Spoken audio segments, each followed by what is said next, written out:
আজকে আমার সূরার যে সাবজেক্ট দেওয়া হয়েছে সেই সূরাটার নাম হলো সূরা কাফিরুন।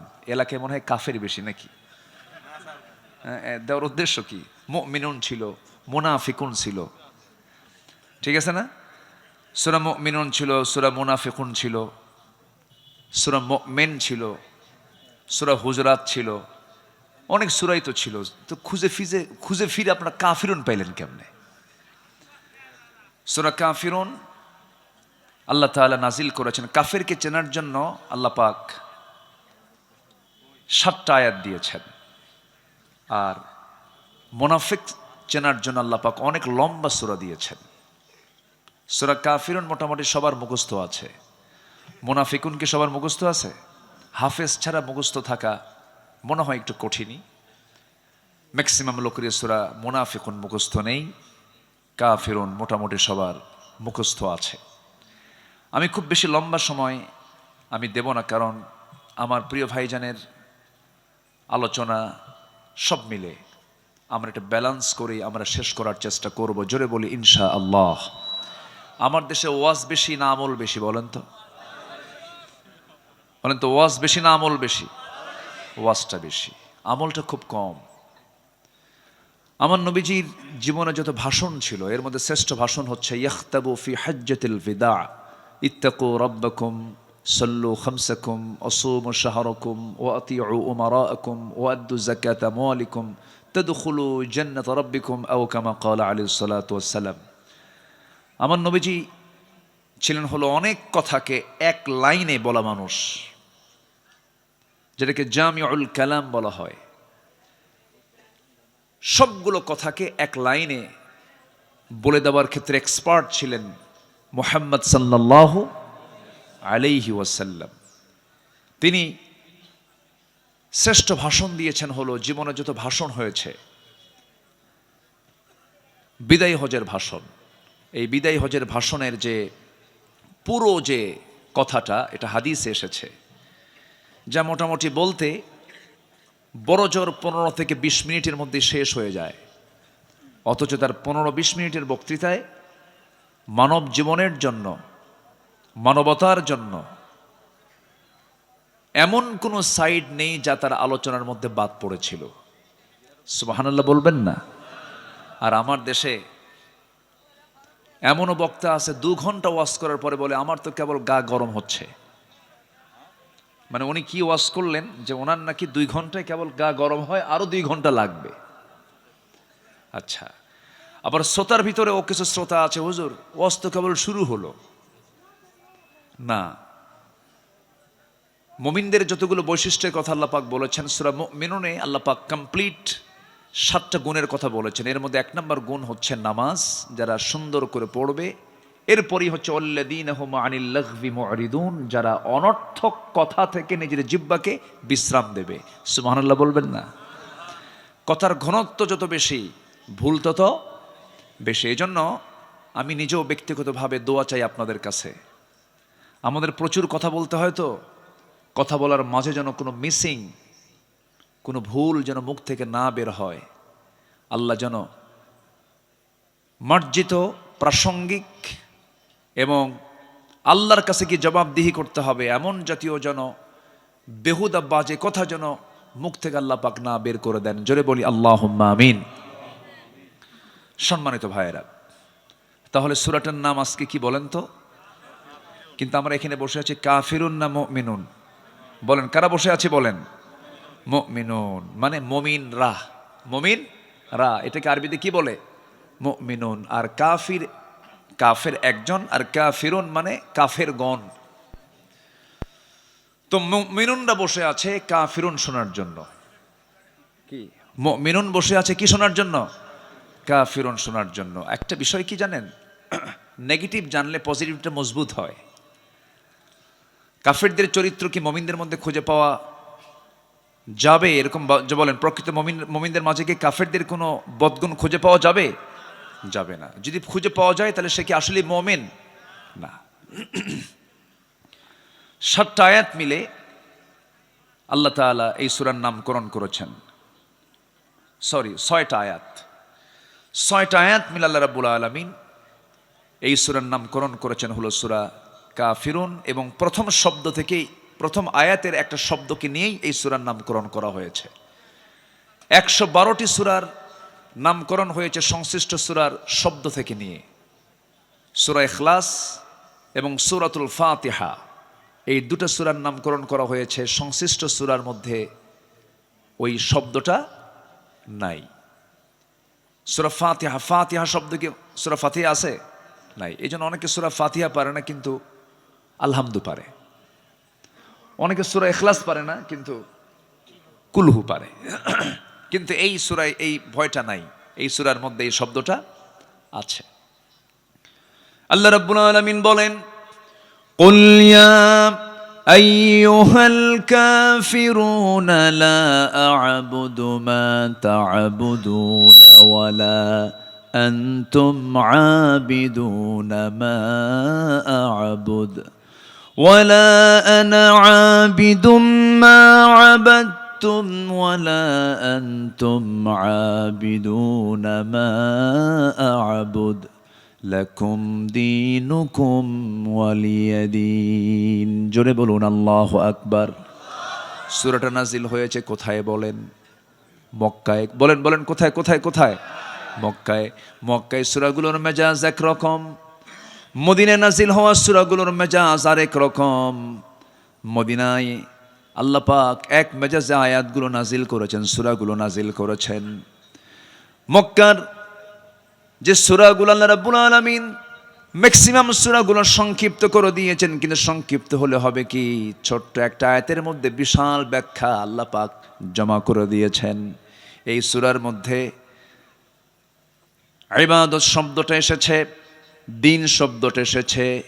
ইবাদুন শব্দটা এবং দিন শব্দটা খুব একটা মৌলিক শব্দ। আল্লাহ রাব্বুল আলামিন এই দুনিয়াতে আমার পরিচয় তিনি দিয়েছেন, আমি একজন আল্লাহর গোলাম, আমি দাস, আমি হলাম গোলাম, আমার আল্লাহ হলেন রব। আমি হলাম আল্লাহর দাস, আমার রব হচ্ছেন আমার প্রভু, আমার মালিক। সেই মালিক রাসূলকে জানায়া দিচ্ছেন, কি জানায়া দিচ্ছেন? কুল ইয়া আইয়ুহাল কাফিরুন, হে রাসূল আপনি বলে দেন কাফের সম্প্রদায় শোনো। তাহলে রাসূল এই কথা বলছেন কাদেরকে বলেন তো? বলেন কাদেরকে বলেন? কাফেরদেরকে। কি বলছেন? লা আ'বুদু মা তা'বুদুন ওয়ালা আনতুম আবিদুনা মা আ'বুদ। আমি যার গোলামি করি তোমরা তার গোলামি করো না, আবার তোমরা যার গোলামি করো আমি তার গোলামি করি না। অতএব তোমাদের কাছে সুস্পষ্ট মেসেজ হলো, তোমার দিন তোমার কাছে, আমার দিন আমার কাছে, তোমার বিধান তোমার কাছে, আমার বিধান আমার কাছে। সুস্পষ্ট মেসেজ যখন চলে গেছে মক্কার কুরাইশ নেতাদের কাছে, আবু জেহেলের প্রস্তাবনা প্রত্যাখ্যান হয়ে গেল। আবু জেহেল বলেছিল, মুহাম্মদ ঘুম থেকে উঠি তুমি আমাকে দেখো, আবার আমিও ঘুম থেকে উঠি তোমাকে দেখি, একই বংশের মানুষ, আত্মীয় স্বজন আমরা, ঘরের সঙ্গে ঘর লাগানো, অযথা গণ্ডগোল করার দরকার নাই, কোনো ঝামেলা করার দরকার নাই। তোমাকে আমরা ভালোবাসি, পছন্দ করি, তোমাকে আমরা সৎ মনে করি, আমানতদার মনে করি, আল আমিন বলি, আর সাদেক বলি। অতএব খামাখা নতুন ধর্মের পেঁচ লাগায়া কি দরকার? তুমি যেহেতু চাচ্ছ নতুন ধর্ম, ঠিক আছে ভালো কথা, তোমারটাও থাকুক আমারটাও থাকুক। তোমারটা থাকবে 6 মাস, আমাদেরটা থাকবে 6 মাস। লাত মানত যাগুলো যা এই যে কাবা শরীফের ভিতরে আমরা সাজায় রেখেছি, এটার তুমি বৈধতা দিয়ে দাও, আমরা তোমার রবের বৈধতা দিয়ে দেব। দেখেন প্রস্তাবের সাইজ দেখছেন? এই প্রস্তাব যখন দিয়ে ফেলেছে, সঙ্গে সঙ্গে আল্লাহ রাব্বুল আলামিন রাসূলকে জানায় দিচ্ছেন, হে রাসূল আপনি বলে দেন কাফেরদেরকে লক্ষ্য করে, তোমরা যার গোলামি করো আমি তার গোলামি করি না। তোমার দিনটা নিয়ে তুমি থাকো, আমার দিন নিয়ে আমি থাকি। অন্য ধর্মের কোনো মন্দিরে আপনি পাহারা দিবেন সমস্যা নাই, প্যাগোডা পাহারা দিবেন সমস্যা নাই, আপনারা দেশের নাগরিক, তারা ধর্মের স্বাধীনতা তারা পাবে। কিন্তু অন্য ধর্মের কোনো মূর্তি নিয়া কোনো দেবতা নিয়ে প্রশংসার দরকার নাই, আবার দুর্নাম করার দরকার নাই, গালিও দরকার লা তাসুব্বুল আসনাম, মূর্তিগুলোকে গালি দিও না। তোমরা তাদের মূর্তিকে গালি দেবে, তারা তোমাদের প্রভু আল্লাহকে গালি দিবি। অতএব গালি দিতে যেও না, আবার প্রশংসাও করতে যেও না, প্রশংসা করলে ঈমান হারা হয়ে যাবে। অতএব তোমার দিন তোমার কাছে, আমার দিন আমার কাছে। সুবহানাল্লাহ। আমার দেশে আবার কিছু ভোট পাওয়ার জন্য খুব প্রশংসা করে, আছে না? এরকম আছে না? নারিকেলের নাড়ু খায়। যেটা অন্যায়, অন্যায়কে অন্যায় বলবো, অন্যায়কে অন্যায় বলবো, যেটা রং সেটা রং। মা দুর্গা যা করে করুক, মা সরস্বতী যা করে করুক, মা ভগবতী যা করে করুক, আমাদের দায়িত্ব হচ্ছে সকল ধর্মের স্বাধীনতা নিশ্চিত করা। কিন্তু এর মানে এই না যে সেখানে যাইয়া নারিকেলের নাড়ু খাওয়া। এটা আমাদের দায়িত্ব না, এটা অন্যায়, এটা ঈমান বিধ্বংসী কাজ, এটা ঠিক না। রাগ করলেন নাকি আপনারা? আমাদের হিন্দু ভাইয়েরা আছেন আমার দেশে ভালো, কিন্তু ধর্মীয় বিষয়গুলো খুব স্পর্শকাতর। আচ্ছা বলেন তো, আমাদের জুমার নামাজে কি কোনো হিন্দু ভাইরা আসে? আসে বলেন তো? আসে। আমাদের ঈদগাহে কি তারা নামাজ পড়তে আসে? তো আপনি এরকম এত বড় ফকির কেন? হ্যাঁ, আপনার নারিকেলের নাড়ু খাওয়া লাগে? দরকার নাই। ইবাদত করব কার? আসতে বলবেন, ইবাদত করব কার? গোলামি কার হবে? আল্লাহর গোলামি হবে। এক জায়গায় না সব জায়গায়? এক জায়গায় না সব জায়গায়? ইবাদত মানে হচ্ছে বান্দার ইচ্ছায় কোনো কাজ হবে না, বান্দা কাজ করবে কার ইচ্ছায়, কার আইনে, কার সিদ্ধান্তে? আল্লাহর সিদ্ধান্তে বান্দা কাজ করবে। এবং ইসলামকে মর্জি মতো খাটো করা, লম্বা করার সুযোগও আল্লাহ পাক বান্দাকে দেন নাই। ইসলামটা কারো না, ইসলামটা কার? আল্লাহর। এটাকে মর্জি মতো ইফরাত তাফরিদ করার সুযোগও নাই। আমি আপনি আমার মতো করে ইসলাম আমি মানতে পারবো না। আমি এমন করে বলতে পারবো না যে আমরা শরিয়া আইনে বিশ্বাসী নই, আমরা শরিয়াকে মানি না, শরিয়াকে ফলো করি না। এই জাতীয় কথা বলা মানে তার ঈমান ছিনতাই হয়ে যাওয়া, ঠিক কি না? ঈমান ছিনতাই হয়ে যাওয়া, এটা করা যাবে না। আমাকে মুমিনদের কাতারে আসতে হবে, আমাকে মুসলিমের কাতারে আসতে হবে, সারেন্ডার করতে হবে কার কাছে? আসতে বলবেন না, কার কাছে? আল্লাহর কাছে। তাহলে এখানে এই 6টা আয়াতের মধ্যে বারবার আব্দুল শব্দটা আসছে, বারবার। আবাদা ইয়াবুদু, আবিদুন, আইন বা দাল মূল মাদ্দা, এই শব্দটা বারবার আসছে। দেখেন, আবুদু, তাবুদু, আবিদুন, এই শব্দগুলো বারবার ঘুরে ঘুরে আসছে, অর্থাৎ ইবাদত। আমার দায়িত্ব হচ্ছে আল্লাহর দাসত্বকে মেনে নেওয়া, সম্পূর্ণভাবে মেনে নেওয়া। আর আমার আল্লাহর দায়িত্ব হচ্ছে বান্দার দাসত্বকে কবুল করে নিয়ে জান্নাত বুঝে দেওয়া। যেরকম সুবহানাল্লাহ। আমার আল্লাহর দায়িত্ব হচ্ছে বান্দার দাসত্বকে কবুল করে নিয়ে দাসত্বের মতো দাসত্ব করে ইবাদত করলে পরে আল্লাহর দায়িত্ব হচ্ছে সেই বান্দাকে জান্নাত কি বুঝে দেওয়া। আল্লাহ রাব্বুল আলামিন বলেন, ইয়া আইয়াতুহান নাফসুল মুতমাইন্নাতু ইরজিই ইলা রাব্বিকি রাদিয়াতাম মারদিয়াহ ফাদখুলি ফি ইবাদি ওয়াদখুলি জান্নাতি। জোরে বলুন আল্লাহু আকবার। আমার গোলাম হয়ে যাও, ফাদখুলি ফি ইবাদি, আমার গোলাম হয়ে যাও, আমার জান্নাতে প্রবেশ করো। তোমাকে আজকে কেউ বাধা দেবে না। শর্ত হলো তোমার পরিপূর্ণ গোলাম হতে হবে।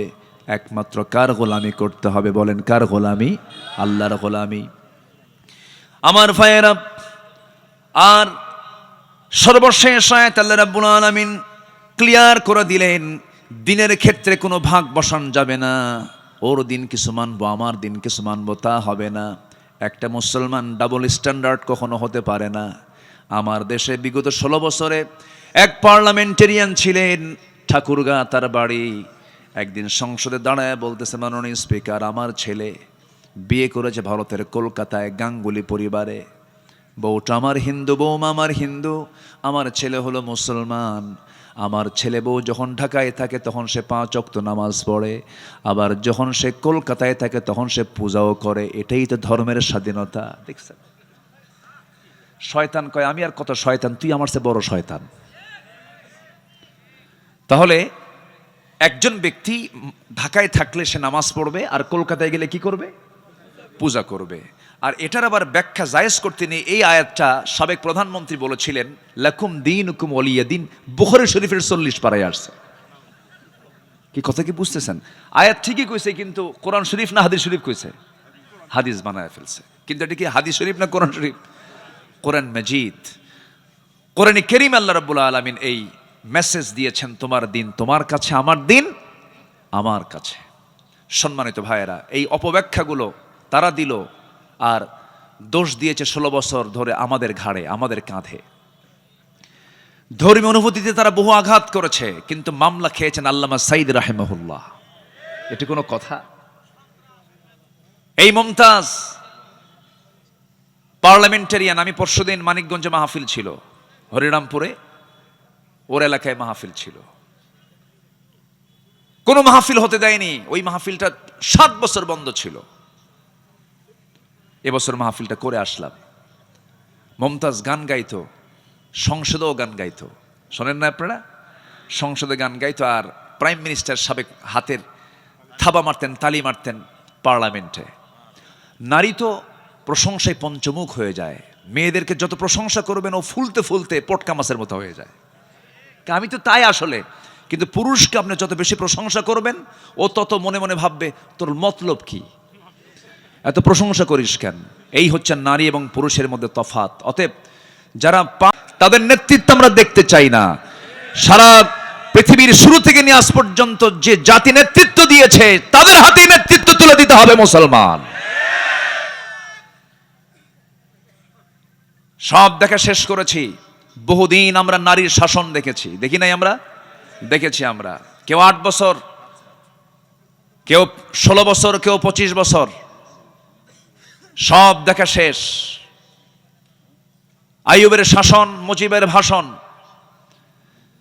জিয়াউর রহমানের খাল কাটা, আর আমাদের চাচা এরশাদের তো তাল বেতাল, মাঝখান দিয়ে শুধু হরতাল আর হরতাল। সব দেখা শেষ। আগামীর দেশ আমরা দেখতে চাই কোরআনের বাংলাদেশ। রাজি আছেন কারা কারা? হাত উঁচু করে দেখান মুসলমান।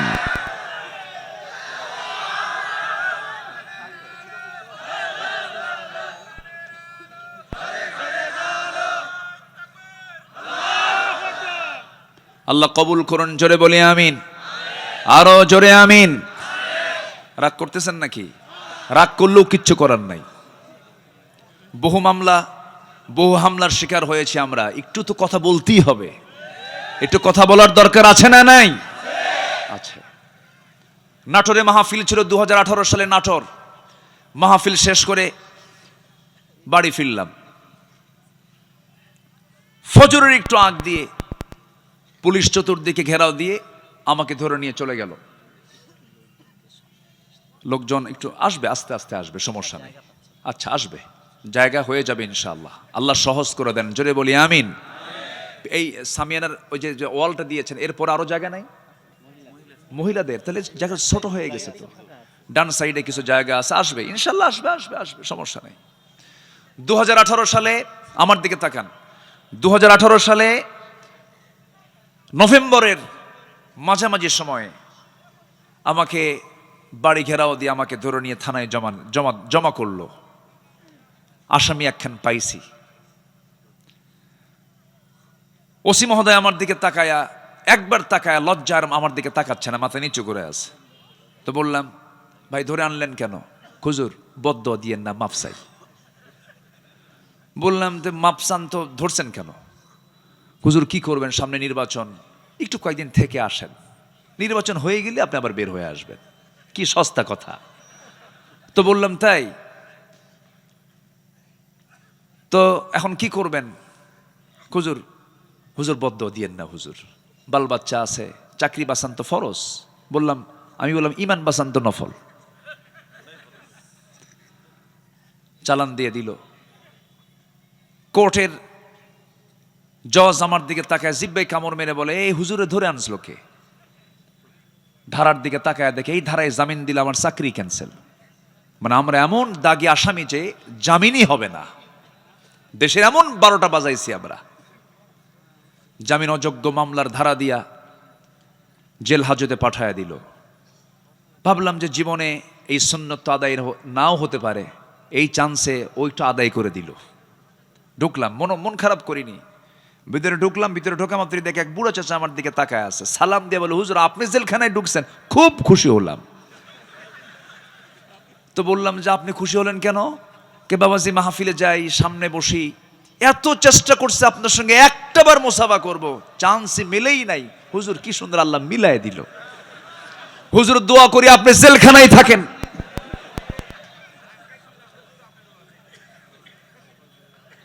কথা কি বুঝতেছেন আপনারা? এরপরে বললাম, চাচা আপনি কেন জেলখানায়? বোমা হামলা। কি হামলা? বোমা হামলা। আমি নাকি বোমা হামলা করেছি? বলেন তো, 80 ঊর্ধ্ব বয়স, 80 বয়স লোকের হাতে যদি বোমা হাত তুলে দিয়ে যদি বলা হয় বোমা মারো, ও কি জায়গায় মারবে না মাথায় পড়বে? এগুলি চলেছে। এই সমস্ত ষড়যন্ত্রের,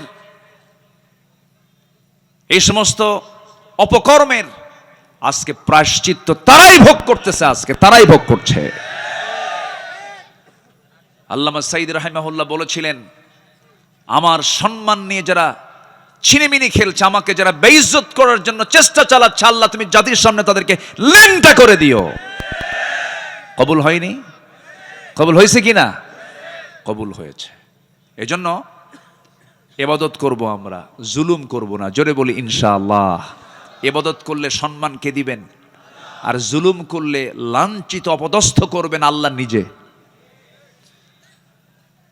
আমার বন্ধুগণ কান লাগান, সময় অল্প, একটু মনোযোগ দিয়ে শুনবো। দুটো শব্দের ব্যবহার এই কোরআন, এই সূরার মধ্যে বেশি হয়েছে। একটা হলো ইবাদাহ, আর একটা হচ্ছে শেষে হলো দিন শব্দটা আসছে। দিনের ব্যাখ্যা যদি দিতে যাই, 19টা অর্থ খুঁজে পাওয়া যায়। দিন মানে হলো বিচার দিবস, দিন মানে হলো জীবন বিধান। দিনের অনেকগুলো অর্থ, অনেকগুলো শব্দের অনেকগুলো অর্থ বিভিন্ন জায়গায় বিভিন্ন শব্দ এসেছে। যেমন এখানে এসেছে লাকুম দীনুকুম ওয়ালিয়া দিন। আবার দিন শব্দটা আরেক জায়গায় আসছে। এই সবাই বলুন আর রহমানির রহিম মালিকি ইয়াউমিদ্দিন ইয়্যাকা না'বুদু ওয়া ইয়্যাকা নাস্তাঈন। জোরে বলুন আল্লাহু আকবার। আমার বন্ধুগণ, এখানে দিন মানে হলো জীবন বিধান। দিন মানে হলো একমাত্র দিন ইসলাম। ইসলাম ছাড়া অন্য কোনো কিছু দিনকে গ্রহণ করা যাবে না। আমি মুসলিম, আমাকে দিন লালন করতে হবে। সেই দিনটা থাকতে হবে এক জায়গায় না সব জায়গায়। আমার দেশে কি সব জায়গায় আছে নাকি? সব জায়গায় আছে? নামের সাথে আছে। শহীদুল ইসলাম, মফিদুল ইসলাম, মিজানুল ইসলাম, আরিফুল ইসলাম, ইসলামের শেষ নাই। কিন্তু নিজের নামের সাথে ইসলাম আছে। মুজাহিদুল ইসলাম কমিউনিস্ট পার্টির নেতা, আছে কিনা? আছে কিনা? আছে কিনা বলেন। নাম হলো মুজাহিদুল ইসলাম, ওইদিকে কমিউনিস্ট পার্টির তিনি নেতা। কিন্তু না, আমি মুসলমান, আমার সঙ্গে ইসলাম থাকতে হবে। ব্রাহ্মণের ছেলে ব্রাহ্মণ হতে পারে, খ্রিস্টানের ছেলে খ্রিস্টান হতে পারে, বৌদ্ধের ছেলে বৌদ্ধ হতে পারে, কিন্তু মুসলমানের সন্তান মুসলমান হতে পারে না যদি তার মধ্যে ইসলাম না থাকে। ইসলাম থাকতে হবে 16 আনা। এই জন্য সেই দাসত্ব, সেই ইবাদত যদি আমি করতেও যাই, ইবাদত কবুলের কিছু শর্ত আছে। সেই শর্তটা হলো, ইবাদত কবুলের জন্য শর্ত হলো 10টা শর্ত। বলেন কয়টা শর্ত? 10টা শর্ত। শর্ট করে বলছি আমি, একটু মনোযোগ দিয়ে সবাই শুনবেন। সেই দাসত্ব যদি কবুল করে নিতে হয়, আমি আমার রবের যদি সন্তুষ্ট হাসিল করতে চাই, আমি তার বান্দা, সেই বান্দা হয়ে যদি আমার আল্লাহর সন্তুষ্টি হাসিল করতে চাই, শর্তগুলো পূরণ হলে পরেই দোয়াগুলো কবুল হবে, দাসত্ব কবুল হবে, ইবাদত কবুল হয়ে যাবে। 1 নাম্বার শর্ত হলো, যত মুনাফিকি আছে সমস্ত মুনাফিকি জীবন থেকে ধুয়ে মুছে সাফ করতে হবে। মুনাফিক তো আমার দেশে নাই। আমার দেশে মুনাফিক আছে? মুনাফিক আছে আমার দেশে? আছে। মুনাফিক আছে কিনা একটু সবাইকে বলে ফেলি, বলুন তো। আমার নবীজি বলেছেন আয়াতুল মুনাফিকি সালাস, মুনাফিকের আলামত হলো তিনটা। যখন সে কথা বলে মিথ্যা বলে, এরপরে যখন সে ওয়াদা করে, ওয়াইদা ওয়াদা আখলাফ, যখন সে ওয়াদা করে ওয়াদা ভঙ্গ করে, ওয়াইদা তুমিনা খান, আমানতের খেয়ানত করে, যখন সে কারোর সঙ্গে তর্ক বিতর্কে লিপ্ত হয় তখন সে বাজে কথা, মুখ খারাপ করে ফাহিশা ভাষায় কথা বলে। আমার বন্ধুগণ, মিথ্যা কথা বলার মতো মানুষ তো বাংলাদেশে খুঁজে পাওয়া যাবে না। আছে মিথ্যা কথা বলার লোক আছে? তাহলে এখন বলুন তো, আমার দেশে মুনাফিক আছে না নাই? আরেকটা জরিপের কথা বলবো, কান লাগাবেন, মনোযোগ দিয়ে শুনবেন। আচ্ছা বলুন তো, কোন ওয়াক্তে বাড়িতে মানুষ বেশি থাকে? কোন ওয়াক্তে বলেন? নামাজের কোন ওয়াক্তে বাড়িতে মানুষ বেশি থাকে? বলেন কোন সময়? আমার রাসূল বলেছেন মুনাফিক চেনার চিহ্ন হলো ফজর যাবে না, ফজরের কোনো খবর থাকবে না। মুনাফিক জোহর পড়তে পারে, মুনাফিক আসর পড়তে পারে, মুনাফিক মাগরিব পড়তে পারে, মুনাফিক বড় জোরে এশা পড়তে পারে, কিন্তু মুনাফিক কখনো ফজর নামাজ পড়তে পারে না। বলুন তো, আমার দেশের সবচাইতে কম মুসল্লি কোন ওয়াক্তে? আর সবচেয়ে বেশি অবস্থান করে মানুষ বাড়িতে কোন ওয়াক্তে? আমার দেশে মানুষ বেশি না মুনাফিক বেশি? ধরা খাইছেন কি? ধরা খাইছি আমরা? হ্যাঁ, এত ওয়াজ হয়, ফজরে মুসল্লি নাই। আচ্ছা বলুন তো, ফজরের সালাতের গুরুত্ব বেশি না জুমার সালাতের গুরুত্ব বেশি? জুমার গুরুত্ব নাই। আজ থেকে জুমার গুরুত্ব আছে না নাই? আছে। দুটাই ফরজ, দুটাই ফরজ, কিন্তু ফজরের আল্লাহ রাব্বুল আলামিন বিশেষ ফজিলত দিয়েছেন। 65টা এক্সট্রা ফজিলত আছে ফজর নামাজের, 65টা। ফজরের 2 রাকাত সুন্নত নামাজ, রাকাতাই সালাতুল ফজর খায়রুম মিনাদ দুনিয়া ওয়া মা ফিহা। ফজরের 2 রাকাত সুন্নত এত দামি যে আল্লাহ তাআলা বলেছেন খায়রুম মিনাদ দুনিয়া ওয়া মা ফিহা, দুনিয়া এবং দুনিয়ার মাঝে যা আছে তার চাইতে বেশি দাম হলো ফজরের 2 রাকাত সুন্নতের দাম। তাহলে এখন বলুন, ফজরের মুসল্লি মাঝে মাঝে 3 জন খুঁজে পাওয়া যায়। কয়জন? 3 জন। কে কে? ইমাম, মুয়াজ্জিন আর খাদেম। যদি 3টার চাকরি না থাকতো, 3টাও থাকতো না। এই হলো ফজরের চিত্র আমাদের। অথচ আমার নবীজি বলেছেন, যে বাড়িতে প্রাপ্তবয়স্ক মুসলমান পুরুষ আছে অথচ মসজিদে আসে না, আমি নবী, আমি রাসূল, আমার মনে হয় আমি সেই বাড়িতে গিয়ে নিজেই আগুন ধরায়া দেই, আগুন লাগায়া দেই। আমি ওই বাড়িতে আগুন ধরায়া দিতাম, লাগায়া দিতাম, যদি ওই বাড়িতে নারী এবং শিশু না থাকতো। নাউজুবিল্লাহ। কত ভয়ঙ্কর হাদিস, কত শক্ত হাদিস। আমার নবীজি কত রাগ করলে পরে এই জাতীয় কথা বলেছেন। আমার বন্ধুগণ, তাহলে আপনি যদি আপনার গ্রামকে আদর্শ গ্রাম বানাতে চান, সবচেয়ে বেশি মুসল্লি মসজিদে হতে হবে কোন ওয়াক্তে বলেন? এত আস্তে কোন কেন ভাই? একটু জোরে বলেন, কোন ওয়াক্তে? কোন ওয়াক্তে? গ্রাম কি ঠিক আছে? নিজের গ্রাম কি ঠিক আছে? ঠিক নাই। মাতব্বর, মাতব্বর আছে। মাতব্বর বিড়ি খায় আর মাতব্বরি করে, বিড়ি খায় আর মাতব্বরি করে। নামাজের কথা বলে না। মাতব্বর সাহেব 40-50 বছর মাতব্বরি করলেন, কিন্তু গ্রামের মানুষকে নামাজের জন্য একটু ডাকলেন না, ফজরের জন্য একটু বলবেন না, বললেন না। আপনি নিজেই তো নামাজ পড়েন না, বলবেন কি আর? মাতব্বরি তারই মানায় যে নামাজি হয়। আসতে কন কেন? মাতব্বরি করতে করতে বিড়ির নেশা ওঠে, আবার বাইরে বের হয়, আবার সামনে সামনে বিড়িও খায়। এমন মাতব্বরও আছে না নাই? আচ্ছা, আমরা সভ্য হতে পারিনি, এখন আমরা সভ্য হব কোরআন দিয়ে। জোরে বলি ইনশাআল্লাহ। তাহলে সবার বাড়িতে মানুষ শুয়ে থাকে, কিন্তু ফজরের সময় মসজিদ ভরে না। এটা বড় বিপদের কারণ, বড় বিপদ। কোনো বরকত থাকবে না। বুরিকালি উম্মতি ফি বুকুরিহা। আমার রাসূল বলেছেন, আমার উম্মতের বরকতময় সময়টা হলো সকালবেলা। ফজরে মুসল্লি নাই, বুকটা খান খান হয় জানেন। আমি আল্লাহর কসম করে বলে যাচ্ছি, এই গ্রাম, যে গ্রামে মাহফিল হচ্ছে বৈলসিংহ, এই গ্রামের মসজিদ যেদিন গ্রামের সকল মানুষের আন্তরিকতায়, সকলের ঐক্যবদ্ধ প্রচেষ্টায় যেদিন দেখবেন ফজরের মুসল্লি জুমার চাইতে বেশি হয়েছে, আল্লাহর কসম করে বলে যাচ্ছি, এই গ্রামে কোনো মাদক জেনা, ব্যভিচার, বেপরদার কোনো পরিবেশ থাকবে না, থাকবে না, থাকবে না, থাকবে না। গ্রামকে পরিবর্তন করে দিবে কি অন্য গ্রামের লোক এসে? আমাকে আপনাকে পরিবর্তন করতে হবে। যুবকরা কমিটি করে ফেলো, মাহফিল কমিটি যেমন করলে একতা যুব সমাজ, তোমরা আজকে নতুন করে একটা কমিটি করবে আগামীকাল থেকে, ফজর নামাজ বাস্তবায়ন কমিটি এই গ্রামের। আসতে কন কেন, আসতে কন কেন? এমন প্রস্তাব দিয়ে গেলাম। আমাদের আলোচনা হওয়া উচিত বাস্তবমুখী। সমাজের যে রোগগুলো আছে সেই রোগগুলো ধরে ধরে প্রত্যেকটা গ্রামে যদি ফজর নামাজ বাস্তবায়ন কমিটি হয়, গ্রামের কোন ছেলের পকেটে থাকবে না, সব আল্লাহওয়ালা হয়ে যাবে, ভালো হয়ে যাবে। আল্লাহ রেজাল্ট দিচ্ছেন, ইন্নাস সালাতা তানহা আনিল ফাহশাই ওয়াল মুনকার ওয়া লাযিকরুল্লাহি আকবার আল্লাহু ইয়ালামু মা তাসনাউন। আল্লাহু আকবার বলেন। তাহলে মুনাফিকি দূর করার জন্য কোন নামাজ দরকার বলেন? আরো জোরে বলেন, কোন নামাজ দরকার? ফজরের নামাজ দরকার। আল্লাহ রাব্বুল আলামিন বলেন, وَمِنَ النَّاسِ مَن يَقُولُ آمَنَّا بِاللَّهِ وَبِالْيَوْمِ الْآخِرِ وَمَا هُمْ بِمُؤْمِنِينَ। মানুষের মধ্যে কিছু মানুষ আছে যারা বলে ঈমান এনেছি, পরকালকে বিশ্বাস করে নিয়েছি, কিন্তু তারা প্রকৃত মুমিন নয়। ওয়াইদা কামু কুসালা, নামাজে হেলে ধুলে দাঁড়ায়, তাদের ধ্বংস কামনা করেছেন মহান রব্বুল আলামিন। ওরা প্রকৃত মুসল্লি নয়, ওরা হলো মুনাফিক।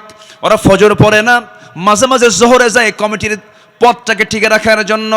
ফাওয়াইলুল লিল মুসাল্লিন আল্লাযীনা হুম আন সালাতিহিম সাহুন আল্লাযীনা হুম ইউরাউনা ওয়া ইয়ামনাউনাল মাউন। জোরে বলুন আল্লাহু আকবার।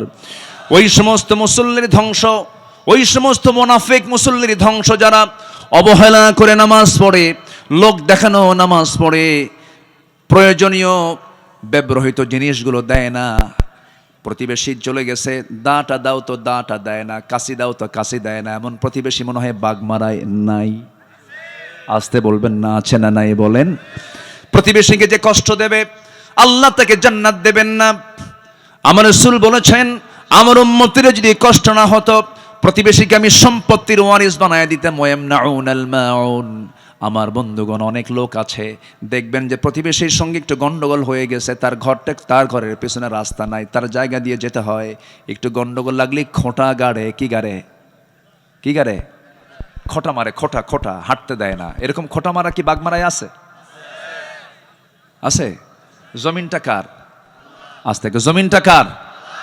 আর ওই খোঁটা গেড়ে বাধা দিল কার বান্দাকে? বলেন, কার বান্দাকে? তাহলে জমিনও আল্লাহর, বাধা দিল আল্লাহর বান্দাকে।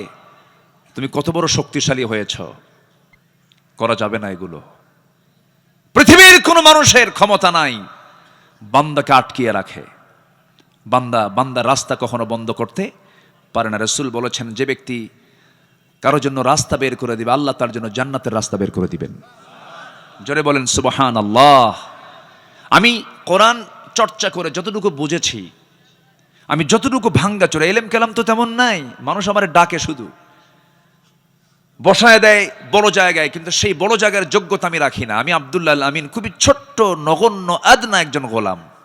কিন্তু ছোট্টবেলায় বাবার সঙ্গে যখন হাটে যেতাম, আগে ওই মিটারে মাপ হতো না, ডিজিটালে মাপ হতো না, আগে মাপ হতো দাড়ি পাল্লায়। তো দাড়ি পাল্লার বাটখারাগুলো, মেলাগুলো থাকতো। সবচেয়ে বেশি বড় ওজন যেটা 10 কেজি, নিচে 5 কেজি, তার উপরে 2.5 কেজি, তার উপরে 2 কেজি, তার উপরে 1 কেজি, তার উপরে 1000 গ্রাম, তার উপরে 500 গ্রাম, তার উপরে এরপরে 200 গ্রাম, 100 গ্রাম, 50 গ্রাম, 25 গ্রাম। সেই ওই 25 গ্রামটা সবার উপরে রাখে, আমি হলাম সেই মাত্র 25 গ্রাম, কিন্তু সবাই আমাকে উপরে রাখে। কিন্তু এলেম কালাম তেমন ওজন টোজন নাই, এলেম কালাম তেমন নাই। কিছু কথা বলি, কিন্তু চেষ্টা করি কোরআনের মূল নির্যাস কথা বলার জন্য, কারণ আল্লাহ তাআলা আমার এই কথার ব্যাপারে একদিন প্রশ্ন করবেন কিনা বলেন, করবেন কিনা বলেন, করবেন কিনা বলেন। আল্লাহর কসম, দিল থেকে কথা বলার চেষ্টা করি। দয়া করে ফজর নামাজকেও ছাড়বেন? ফজর নামাজ ছাড়লে সে কিসের কাতারে চলে যাচ্ছে বলেন, বলেন কিসের কাতারে চলে যাচ্ছে? তাহলে আমরা কাফিরুন হব, মুনাফিকুন হব না মুমিনুন হব বলেন? তাহলে আজকে কোন সূরা শুনতেছি? কাফিরুন কি কাফের হওয়ার জন্য শুনতেছি? কি হওয়ার জন্য? মুমিন হওয়ার জন্য। আমার বন্ধুগণ, একটু মনোযোগ দিয়ে কথাগুলো শুনুন। আমি কেন আল্লাহর গোলামি করব না? আল্লাহ আমাকে কোনো কিছু দিতে তো কৃপণতা করেন নাই, যা দরকার তাই দিয়েছেন। চোখের জায়গায় চোখ দিয়েছেন, কানের জায়গায় কান দিয়েছেন, নাকের জায়গায় নাক দিয়েছেন, হাড়ের জায়গায় হাড় দিয়েছেন, হাতের জায়গায় হাত দিয়েছেন, পায়ের জায়গায় পা দিয়েছেন। মাথার চুল থেকে শুরু করে নিয়ে আপার গোড়ালি পর্যন্ত একটু তাকায় দেখেন তো, আমার আল্লাহ আমাকে আপনাকে দিতে কি কোথাও তিনি কিছু বাদ রেখেছেন?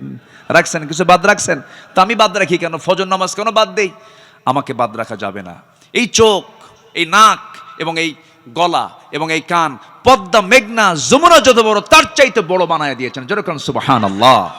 এই চোখের মধ্যে আল্লাহ পাক কত কি দিয়েছেন। প্রতি মিনিটে মানুষ গড়ে 15 থেকে 20 বার পলক ফেলে। এই পলক শুধু পড়েই না, প্রতিটা বার পড়ার সময় অশ্রু থেকে লিকুইড ছড়িয়ে দেয় পুরো চোখে। এর ফলে চোখ থাকে আর্দ্র, ধুলাবালি, ক্ষতিকর জীবাণু থেকে মুক্ত। পলক হলো চোখের প্রাকৃতিক ওয়াইফার, যা ঘুমের মধ্যেও চোখের সুরক্ষা নিশ্চিত করে।